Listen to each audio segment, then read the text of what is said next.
করো, বাবা বলবো, বাবা বলবো, খেলো খেলো, নিজে নিজে খেলো, নিজে নিজে নিজে নিজে।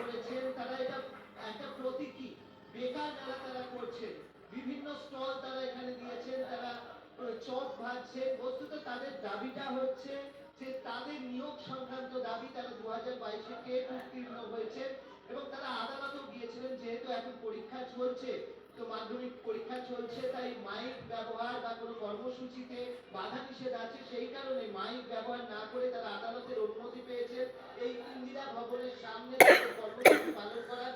তাদের বিকাশ ভবনে করবেন, কিন্তু এখন তারা অনুমতি পাননি, তাই তারা বাবা ইন্দিরা বা ভবনে অনুমতি পেয়েছেন। বাবা খেলো খেলো, নিজে নিজে খেলো।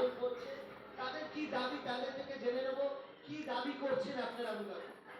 আমাদের দাবি 2017 সালের পর দীর্ঘ 5 বছর রাজ্যে টেট ছিল না, টেট নেয়নি। দীর্ঘ 5 বছর পর 2022-এ ডিসেম্বর মাসে টেট হলো। রেজাল্ট পাবলিশ করে দাবি জানানো হয়েছিল বছরে 2বার নিয়োগ, কোনো টেট পাস